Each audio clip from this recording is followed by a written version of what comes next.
Welcome to The Actor's Choice, where the actors and actresses have a chance to talk about themselves and their careers. Join us now for the next hour as we explore the marvelous industry of acting by actors and actresses from today's exciting show business world. And now, direct from Hollywood, here's your host, Ron Brewington. Hi, everybody. I'm Ron Brewington, and welcome to The Actor's Choice. Roll it, Tony.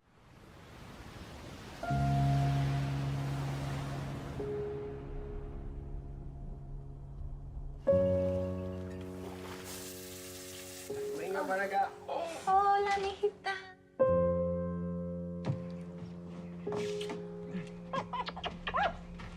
Te amo. Te amo.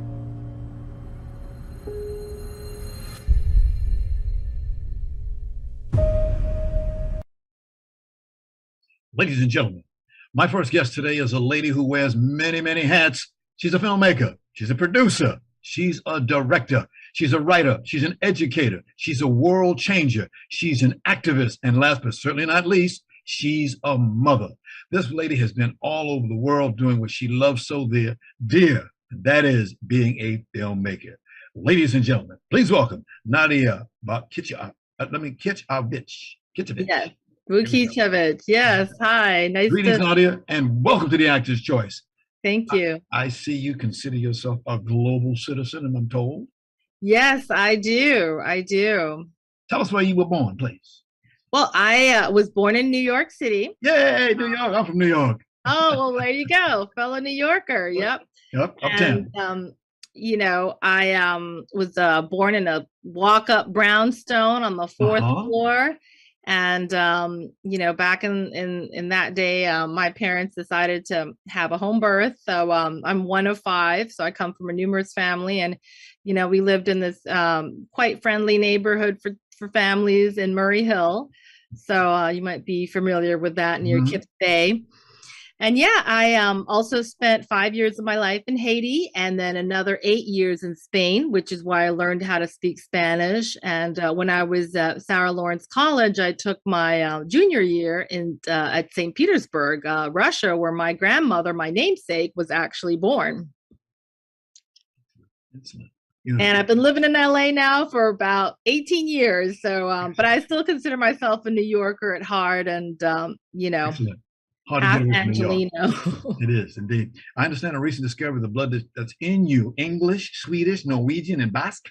Yes, I could not believe it. In fact, most of my friends that are from the Basque country, El País Vasco, they all can't believe I have 1% Basque. They're like, well, we knew you had Spanish on your Filipino, your mother's side, which is a big melting pot of all Asian races. And of course, everyone from around the world, the Spaniards, the Dutch, the Americans, they all spent time in the Philippines, but they could not believe I had Basque blood. They thought, well, for sure, Madrid so it was a quite interesting find. You speak Spanish. What other languages do you speak, madam?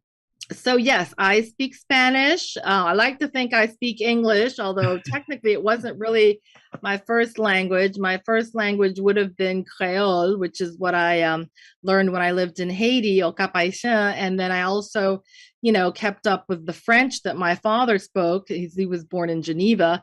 So that was his primary language at home. His parents did speak Russian, but actually I'm the only person in my family that learned how to speak Russian when I was in college.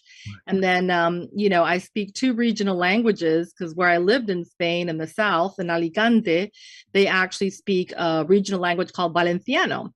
And when we were in school, unfortunately, a lot of the literature in Valencia and Alicante was preserved orally. So the grandmothers, the great grandmothers passed it down orally, and they learned the written language through the literature that was documented from Catalonia, so Catalan. So in fact, when I lived in this little town where I grew up was no more than 500 people, the old ladies used to say, well, you don't speak Valenciano with a Valenciano accent. You speak it with a Catalan accent. So it was all, the northerners from Barcelona and then the southerners and, that back and forth banter. But, they all do is just communicate. That's all. That's what I say. So long as you can understand each other, but I always was respectful of the differentiations, those nuances between, each language and the grammar and all that, because they were very structured back then in Spain, and they definitely needed to get some education reform in terms of what you learn in school, in theory, and what you actually put in practice later on in life for work. Ladies and gentlemen, you've just seen a short clip of Nadia's current film called America's Family. But let's talk about how she got there. Now, I understand at the age of 10, you started interest in drama and film.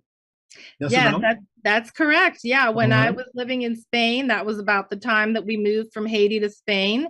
Okay. And my parents, I was fortunate that they had a VHS library. Now I'm dating myself. Back in the day, we had Betamax and VHS. You probably remember those days. And my dad used to, whenever he could, he would buy a VHS tape and add it to our library. So I was put in charge of, putting together a catalog of the library. And I got the opportunity to watch multiple times some of the classics of all times and cinema, not just American cinema, but European cinema, film noir, which was one of my favorite genres. So, I grew up watching Citizen Kane, The 39 Steps, La Grande Illusion. My mom even used to watch, I hate to say, but Gone with the Wind a number of times, and My Brilliant Career, and, Sam Neill, and, just watching their careers evolve over the years. But I remember telling my dad, I want to be a woman director. Yes. And he was like, oh, well, good luck with that, because I don't have any contacts in the industry. And so at that point I knew, well, I'm going to have to pave my own road in the business. I had no idea how I was going to do it, but I definitely knew that I would have to go back to the United States, and the nearest film school they had was in Madrid. So I figured, well, I'll just go back to New York and apply for, film school there, finish up high school. And thankfully I applied to 24 colleges, got into 14, because for me, it was like, I got to go on full scholarship. If not, I don't want to have my parents have to foot the bill. And got you. Yeah. 1997, you got your chance to be a role in the action crime drama called Brother. Yes, that's correct, Brother. It's actually on Netflix, so you can check it out. And sadly, both the director, Alexei Balabanov passed away already, and also Sergei Bodrov, he was sadly killed in an avalanche, but he's a tremendous actor. He came from a family of actors. Sergei Bodrov Sr. was a film director as well. And I was just, happy and fortunate to work on this film. I had a little bit role as an American tourist, and got to translate part of the script from Russian into English for them. And it was a great experience. I really didn't expect to see it at Cannes. Someone had been on an exchange program from my college that was through the Florence program, and the Florence program involved going to Cannes. And she's like, oh, I saw you at Cannes. I'm like, well, I've never been to Cannes in my life. She's like, no, I saw you in a movie. And then it came to New York, and it played at the Angelica cinema there for 2 weeks. I got a chance to go and see it myself in person. So that was real nice. And it's a real good art film. It's very low budget. I remember not even seeing sound on set, and they later called us back to do all the sound in studio because the cameras were too loud to actually record sound. So that's, I always tell my independent filmmakers, you really know how hard it is when you see other countries and you see the fewer resources they have than we do. Okay. And, you just have to make lemonade with lemons sometimes, I'm going to fast forward a little bit. Tell us about what was like on a set when you first got your first movie. Oh, yeah. Well, that was definitely an interesting and challenging experience. So first film I ever worked on, I'm proud to say, was by a woman director. She actually came out of the foster care system. So she had a number of stories to tell about that, especially as a woman of color. Hannah Wire was her name. And she had won at the Sundance Film Festival for a short film she did. And that's how she got picked up by the fellows at Good Machine, which was one of the first independent film production companies in New York back in the 90s. So I did an internship there, working with the office manager, and that's how I got to meet everyone. And then they had an opening for a locations intern, which didn't pay. Right. And I applied for it, interviewed for it, and got to work on it with Gail Van Grofsky. She was the location manager and taught me everything that I could possibly learn about, working in the locations department. So that was 3 months of filming in hot New Jersey in the middle of the summer, 20 locations, driving a truck, and learning nautical knots like I was, a woman in the Navy, and, survived it. And in the end, Bridget, she was one of the producers. She actually gave us $100 check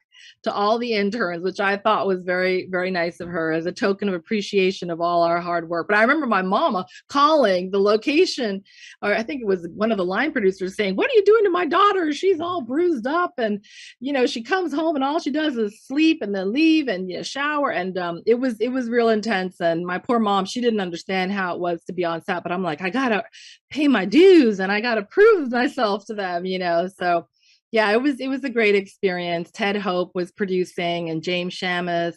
So it was really nice, but definitely not something I'd want to do again at my age. Got you. But you paid your dues. You had jobs, internships, production producers, all these different things you had. Yes, thank God. It was I was fortunate to work with some really good people, and I also prove myself with my work, because I couldn't get in any other way. It had to just be based on merit. Okay. Let's put it this way. You have a young man, a son, named Charles, who recently, I'm told, he won, well, you tell us, he won a Grammy Award? Yes, he did. He's been singing in the National Children's Chorus for about 6 years now. And just a couple of months ago in Vegas, they won a Grammy. Oh, right. Yeah, for Best Musical Chorus. So I was very impressed and surprised, did not expect it. They have a great artistic director, and, Lucas McFarden, and he's been directing them for a number of years. So done a brilliant job. And they have a couple of young composers that sing, who also have been able to have their music performed as well. Excellent. Ladies and gentlemen, Nadia Voukitchevitch. Roll it, Tony.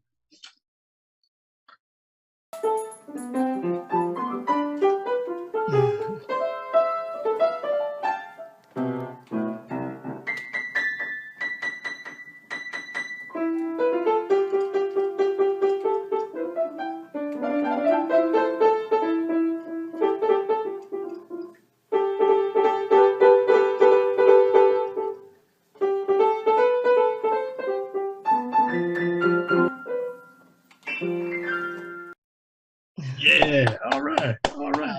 Cut off the old block. That's what we call him. We only got a few more moments left, but ladies and gentlemen, Nadia Films proudly presents America's Family. Roll it, Tony. Freedom is buried in me and it's calling out from somewhere. Yo voy a regresar a la casa. Y tu hermano puede enviarte de regreso a Los Ángeles. Es posible, estés tras del pueblo. Sueña todos Los Ángeles.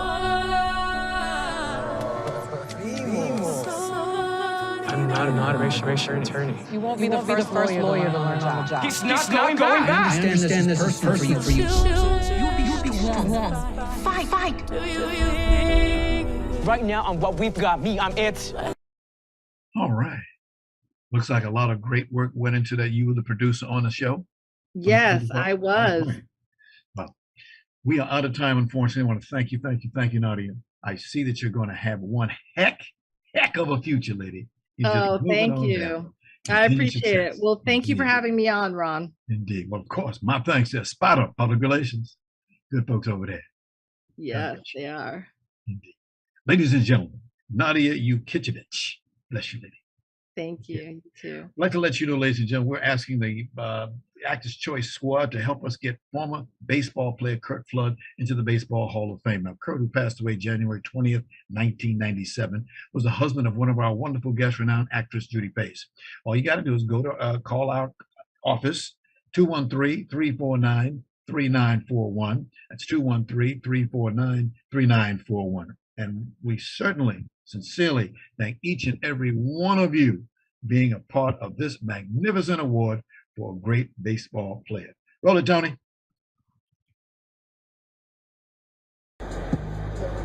I'm a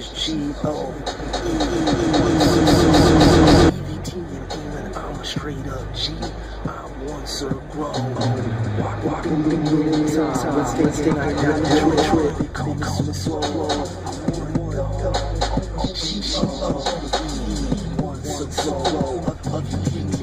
I'm a straight G. One sir grow. All right. Ladies and gentlemen, my next guest today wears many hats also. He's a renowned rapper. He's produced dozens of artists. He has had several businesses of his own, all running simultaneously. Check that out. He's a teacher, an after-school coach, among other things. Ladies and gentlemen, please welcome Robert Taylor, a.k.a. Rob, a.k.a. Lee in there. How you doing, brother? Nice to meet you. Finally, we got a chance to see each other. Yes. Greetings and welcome to the Actor's Choice. Thank you. It's a pleasure. Wow. I have a real why. You're a busy man. Tell us where you were born at, sir. Born in Everett, Washington, in the Puget Sound, Pacific Northwest, West Coast. We go to it's called the Puget Sound. Yes, I know that very well. It's a station in Seattle. We go to Puget Sound up there. Really, really, really. I understand that you and your mother and father both served in the military as you grew up. Yes, they did. Okay. Absolutely. I think we have a picture of your mother. Is there a picture I believe of so. You with your mother. Okay. And okay. But you were both in the military. They were both in the military. So you grew up there. Oh, there it is. Thank you, Tony. There we are. There's the guy. There we go. Yeah, that's your wife, your mother. Oh, yeah. And, shout outs to my mother. And then we got a picture of your father. He was in the martial arts. Yes, he was. Yes. Oh, yeah. All right. And while you shout outs to my father. Yes, that was your father. R.I.P. What was his name, sir? Robert Lee Taylor Sr.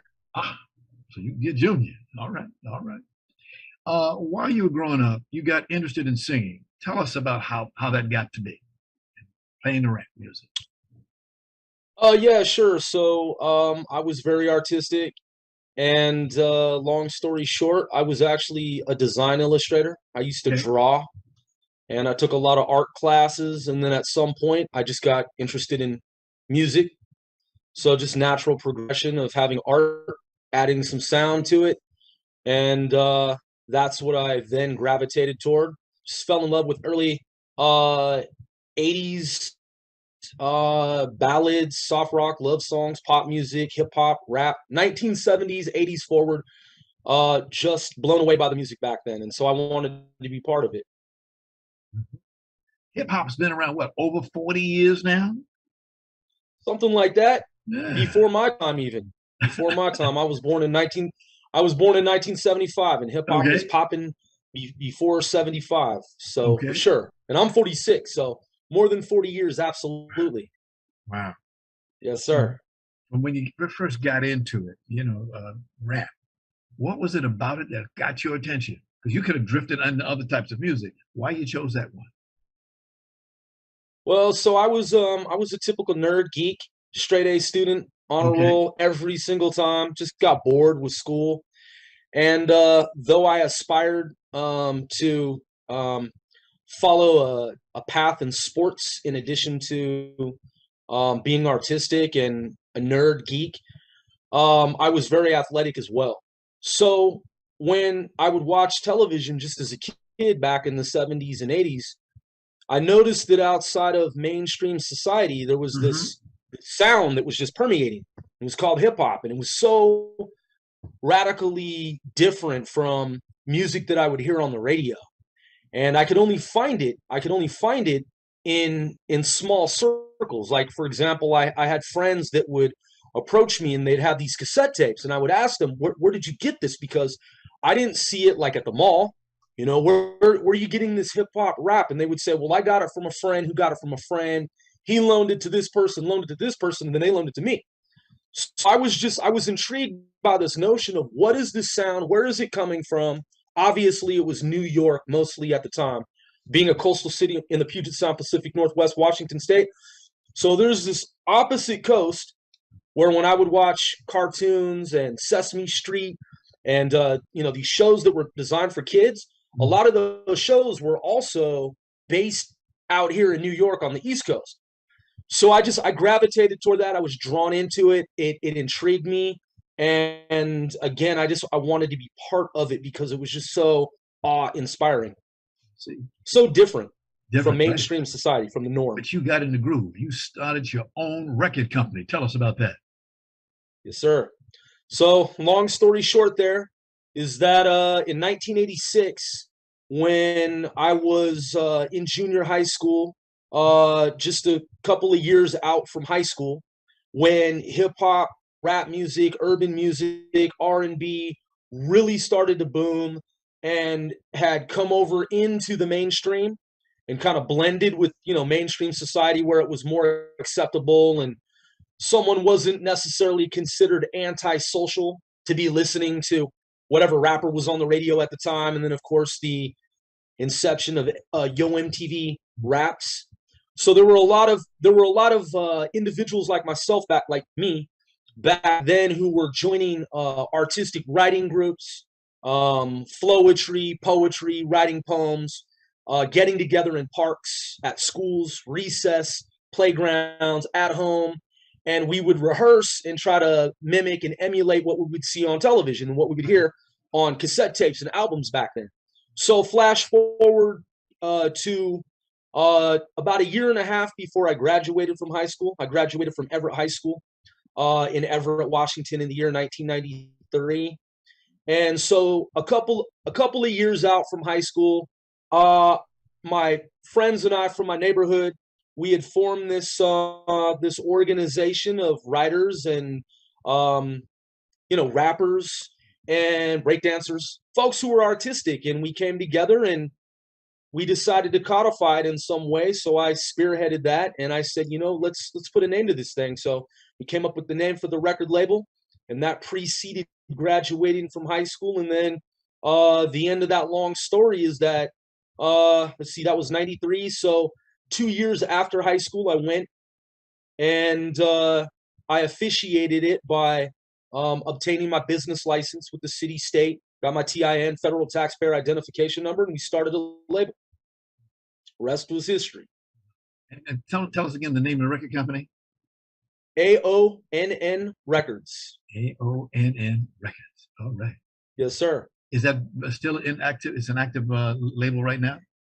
It is. So AONN Records, the simple acronym, it stands for Access One Network Northwest. At the time, our focus was Northwest artists that were not known to most of America, North America, and the world at large. Yeah. A lot of artists were popping in the dirty, as we call it, the dirty South. And I'm a huge fan of Southern hip hop. Playeristic Cadillac funk music, as it was and has been called. And then, of course, the Mecca, New York, and then in between, the Midwest. I lived in Chicago for some time. I have family there as well. So the Pacific Northwest, I mean, even to this day, it's still gaining traction as other parts of the country have already had this extensive history of their artists and their successes and whatnot. So yeah, we were, after Sir Mix-a-Lot, we were one of the first labels to really start to gain momentum in the tradition of hip hop rap in the Pacific Northwest in any kind of formal sense. Now, and I sold the label too. Oh, you did? Yeah, just for the official record. Yeah. So my business partner, YC1 is his moniker. Young Chili, aka YC1. He's been a friend of mine since childhood. We were, teenagers in the neighborhood, and later young adults. And at some point, we decided that it would be best if he took up the reins. I'm still the founder. We still work together. We're still, in business, but he's currently the CEO and owner of AONN Records. Okay. By the way, what is your title? What do you go by? Your moniker? Oh, my moniker, my street name is One Sir Grove, Grove. Outstanding. Yes. Outstanding. Let's move forward because we're running out of time a little bit. You met a lady years ago, Yayoi Winfrey. Yayoi. Yes, Yayoi. You guys got together and did some things, didn't you? We still work together. In fact, we're working on some film projects right now to this right right now to this day in 2022. 29 June moving forward. She used to do a project called War Brides of Japan. She's been doing that for years. Tell us, War Brides of... What's the storyline about? So War Brides of Japan is just as the name suggests, it's women who unfortunately they had gone through the circumstances of having been in war during wartime. Women who became brides during the war between the United States and Japan. Our country, the United States, was attacked, and so we were at odds with Japan. Simultaneously, as the war progressed and went on, there were American GIs who were marrying women, taking brides from Japan, and so there's a whole history there, and she explores that. And she made 5 films actually in relation to that history. So there are technically 5 films of hers that one can find on the subject on IMDb and across the internet. We just happen to have a cut of one of those films that you talked about. Roll it, Tony.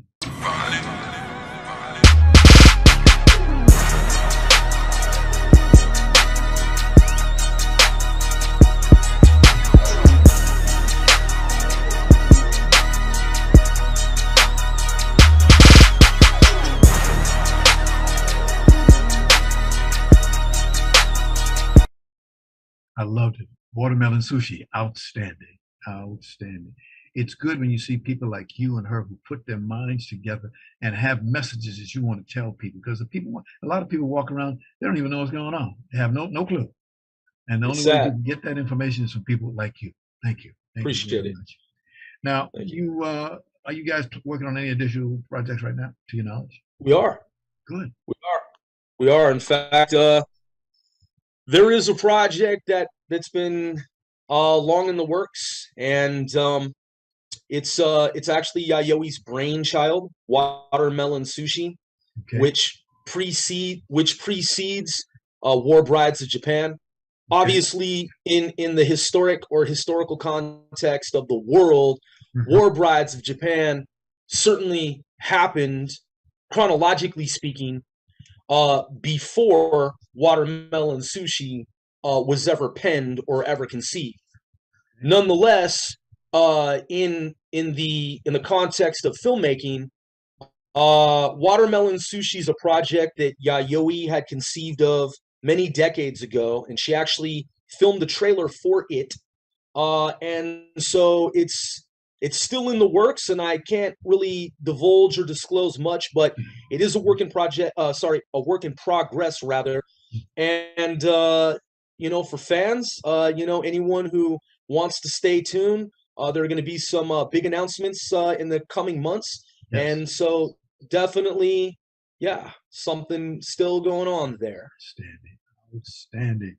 Now, while doing my research, I see that you are the CEO, president, owner of EmpireStateMoney.com.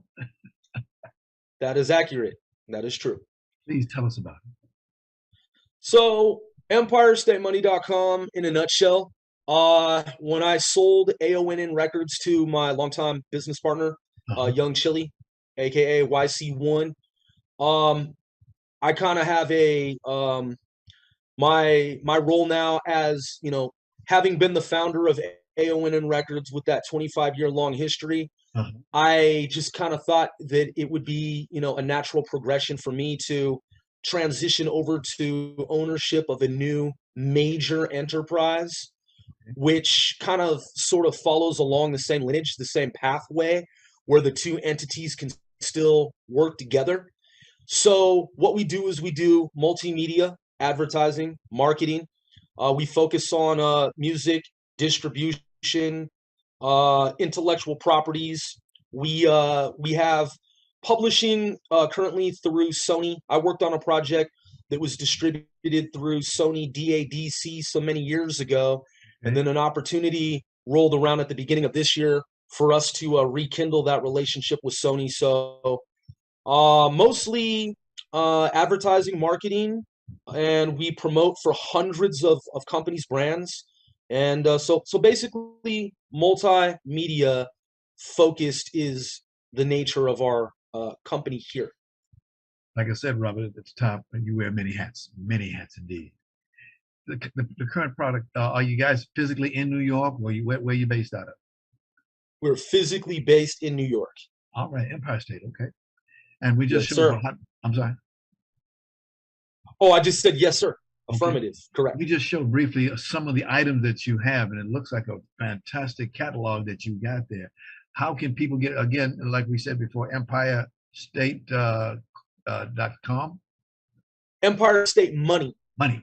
Money.com. How Yes. can I forget money? Fair enough. Yeah. So the easiest way to tap in to connect with us Yes. is you can, so I'm relatively new to Instagram. I kind of put off on getting connected on Instagram. The same was true of Facebook. I don't think I started a Facebook account for many years after the advent of Facebook. So years down the road, I got on with Facebook, and I have a decent following on Facebook, and I have some different groups and pages that I maintain. Instagram, IG, I just got on, I think it was either October or November of 2021. So it was about 7 or 8 months ago. Nonetheless, One Sir Grove 495L4. And from there, you can find links to my WordPress, videos that we've done, music that's available worldwide, 140 plus countries. The clothing line, which is FAR, it's Farther East World, which is our own clothing line. So it's available and not hard to find. But I want to thank you for giving us a great insight into the lot of projects, and we hope that you will continue your marvelous career. Thank you so much for stopping by today. As we say, hang on in there, indeed. Thank you, Ron. Appreciate it, man. Appreciate you. Ladies and God bless gentlemen, you too, man. Robert Taylor, indeed. This is the Actor's Choice. I'm your host, Ron Brewington. Roll it, Tony.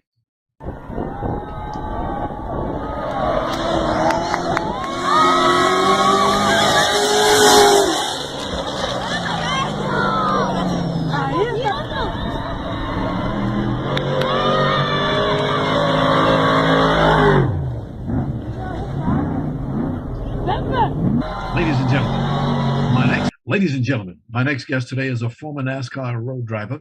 He's also the first Black American in history to race the world-famous Baja 1000 off-road desert race in Baja, Mexico. Now, this is a grueling 1,000-mile trek through the treacherous Baja, Mexico peninsula.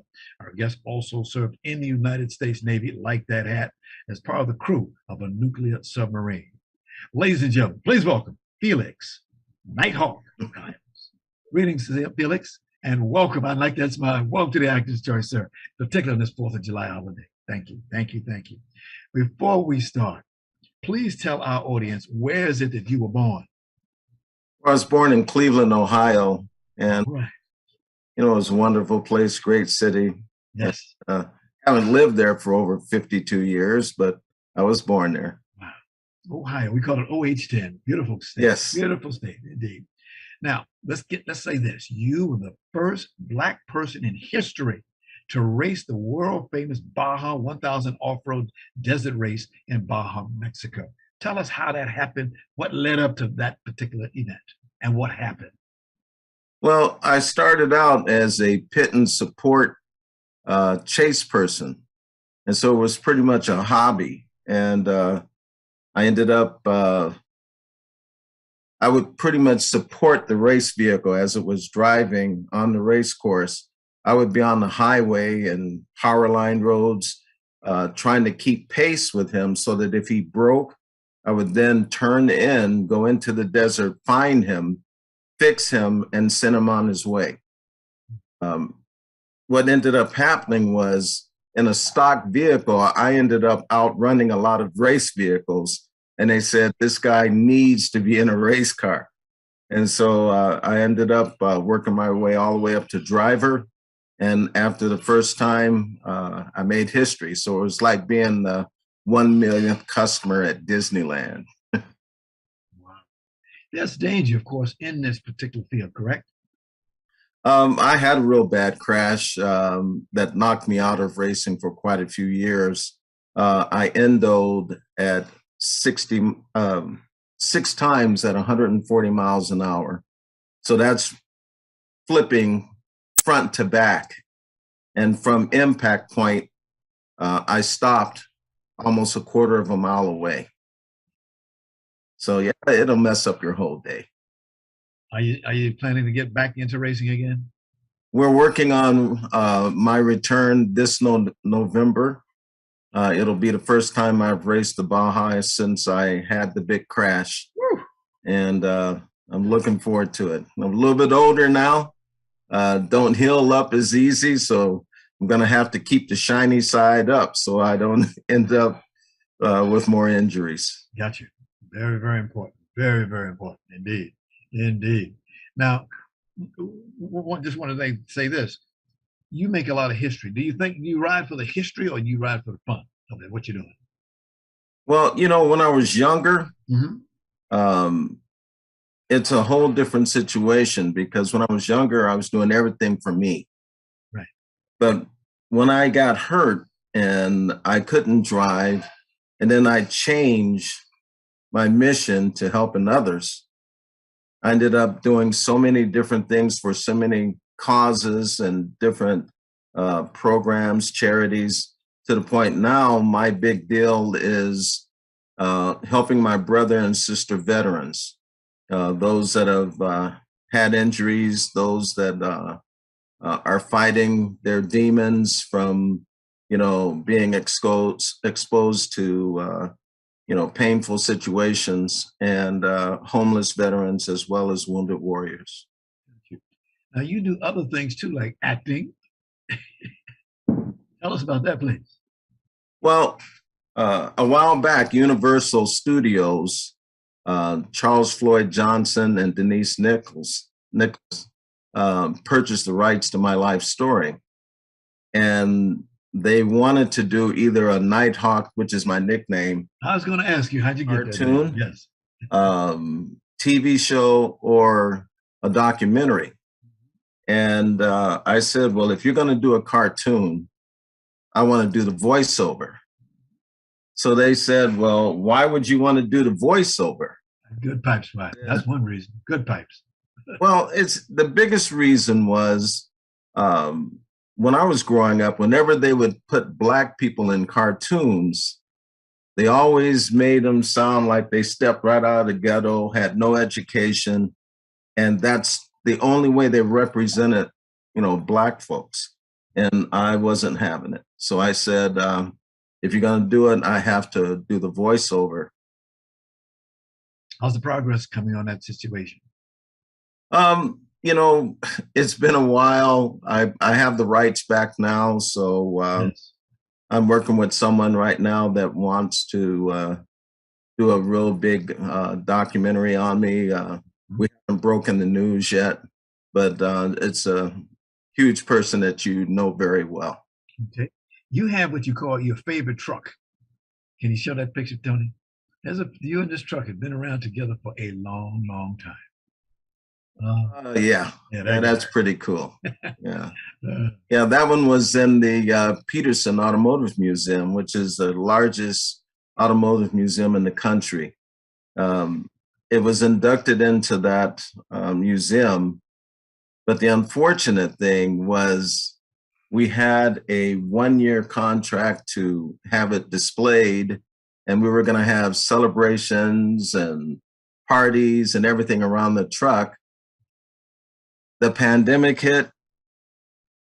The whole year was stuck in the pandemic, so the vehicle's no longer there. But got it. We just happen to have a clip of you taking it into it. Oh, that's pretty cool. Oh.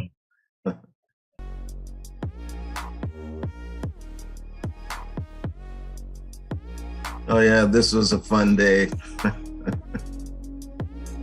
Yeah, a fun day had by all. And I tell you, it's such an honor because people pay like 35 to 40 grand to have their vehicles displayed there. And I was invited because I made history.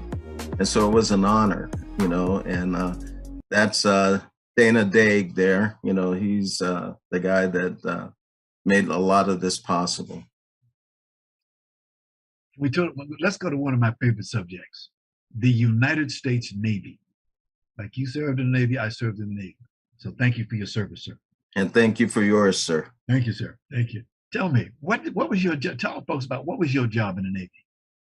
Well, it's crazy. My very first job was driving a $1 billion submarine, nuclear submarine. And that was my job. I drove that puppy all over the world, and until I ended up going to school and becoming a sonar technician. And I was a sonar technician, a member of the nuclear weapons reliability team, the foreign military sales team, and a naval instructor. So I stayed for 13 years and went to over 30 schools in the Navy. Got out and became an engineer and helped build the stealth bomber. Woo. Goodness. You know, there are many things that awes me about a submarine. How are they able to just drive a submarine and don't hit nothing? How does that happen? I've always wondered. That's what my job was. My job was sonar. My job was to keep us from hitting stuff. So with sonar and excellent navigation, those two situations allowed us to stay away from collisions. Now, unfortunately, they still happen. Yeah.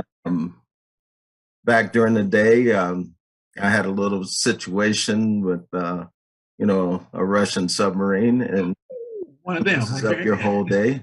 Can't talk that much about it because I believe I still hold above top secret clearance, so can't really talk too much about that kind of stuff. But you know, the thing was, it's like a miracle what we do as submarine sailors. Yes. I had the pleasure of being on a battleship, New Jersey. And and I admire you for that, because I tell you, I used to go down just to take a look at the New Jersey when it was stationed there in Long Beach at the shipyards. I mean, it was amazing to see something that had actually fought in World War II, and you were on that. So I take my hat off to you, bro. Well, man, it was indeed for me. I had been in the Navy for a long time, but had never served on a ship. People don't understand that the Navy has ships that operate on the water, under the water like you went, on the water like we did with the BB-62, but also I spent a lot of my time in aviation, that portion of the Navy. I taught people how to fly airplanes. That's what I did. So brown shoe Navy. Yeah. It was great. Teaching people how to fly an airplane. Well, you know, I wanted to be an aircraft controller on aircraft carriers. That was my dream when I went to camp. But, you know, when we all take that ASVAB test, there's a small section of it that's a psychological test. Yes. Only 3% of people ace that test. Those are the people that they selected for submarine service. Yes. Had to get you to volunteer for submarines. I didn't volunteer. They tricked me into volunteering, and I ended up on submarines. Needs of the Navy. That's what we used to call them. Needs of the service. Definitely. They need bodies over here. They need bodies over there, you know. Yes. I know the feeling. When I came in the Navy, I was talking to this young man. He had stripes all up his arm, and I was trained as an aviation mechanic, and that's what I wanted to do. And he said, well, unfortunately, you wear glasses, and you might be on the flight line. It's going to fall up and blind you. I said, so what would you like me to do? I'd like you to be a yeoman. I said, what's a yeoman? I have no idea. But I can tell you this. Yeah. There were 2 people on the submarine that you didn't mess with. And the yeoman was one of them. Well, 3, actually. The captain. The yeoman. And you didn't mess with the cook. Right. Oh, yeah. He'll be the cook. Doorkeeper. Those 3 guys, because they kind of controlled your life. Yes, you know? And especially the yeoman. I mean, he could have you over in Timbuktu if you got him mad, So no, great respect still for the yeoman. I didn't know they made me a training device from the TD, and I went that way. Like I said, I had 12 good years in there. Really enjoyed it. I'd do it again anytime. In fact, with this new movie out right now, Top Gun. Oh, yeah. I've already seen it, and I was going to see it, man. I've seen it 4 times already, but we're going to talk about it. Yeah, I was going to have to see that. And it's you're one of those surface guys, sub guy. The thing is, in submarines, we think there's only 2 types of ships in the Navy. Submarines, targets. And what? Targets. Oh, target. I thought you were going to say more submarines, but I can dig it. Well, you are a recent honoree at the Jonathan Foundation annual fundraiser, sir? Yes. Okay. It was a wonderful situation. Back in 2014, I was approached and they asked if I could assist them with their fundraiser. Yes. And that they weren't selling tickets and things just weren't going great. And so I said, well, let me see what I can do. So I said, I'm going to have a few of my celebrity friends come. And they said, okay, what can you get us, 2 or 3? Yes. About 20. 20 celebrities. And the thing has sold out ever since. Well, you had a good PR person. It was just a wonderful situation. She does great work. We got a few moments, but we have enough time to sneak in here a couple of pictures of you and some other celebrities. Here's one of them right there, Muhammad Ali. I knew him from 1981. Yes. And, he was a wonderful friend, amazing. He used to do magic tricks for my son. And my son was a little guy, but it's nobody, not too many people that can be more impressive than Muhammad Ali. He's truly missed. Gotcha. Next one, this guy. I'll be back. Not a tumor. It's not a tumor. Yeah, Arnold was pretty cool. That's back in the day. We both look a little young there, and but I met him because of the fact that we were both doing things for charity, and so I take my hat off to him. Gotcha. The next person we see, you're definitely going to take your hat off for. Hello. Just a couple of days ago, we just had the 3rd anniversary of his passing. Yes. And I was honored to be with him when he passed. I had my hand on his heart when he passed. Yes. Tuskegee Airman, Lieutenant Colonel Robert Friend. Yes. 142 missions over Germany during World War II. Highly decorated, every medal that the military could give except, yes, the Medal of Honor. And the only reason why he didn't get that, they wasn't giving it to Black folks. Not World War II. That's correct. They weren't giving it to Black folks. And this dude outperformed everybody. And, but it is what it is. But, in the hearts of people that love the Tuskegee Airmen and what they did for this country, it's amazing. So I can't say even more about, Bob Friend. Gotcha. He's up in a nice place right now, flying around. Yes, he is. Yes, indeed. Yes, he is. Felix, I want to thank you very much for joining us today on the 4th of July. And also thank you for your service to our country. As they say, keep up the good work. Ladies and gentlemen, Felix Nighthawk Giles. Thanks a lot, brother. Thank you. I want to thank our sponsors, Harvey Brandman Photography is an Art, Ron Irwin's Lose Fight, Life, and the Way to Lose Weight, Larry Buford's Book to the Future, Time Travel, Message in a Capsule, State Farm agent Carla Green, and veteran actor Robert Breinstein's Actor Training School and Actor Space. Much thanks to our guest today, filmmaker, producer, director Nadia Voukitchevitch, rapper, producer Robert Taylor, and NASCAR off-road race car driver and actor Felix Nighthawk Giles. And of course, special thanks to our ever-growing audience. Be well. See you next time.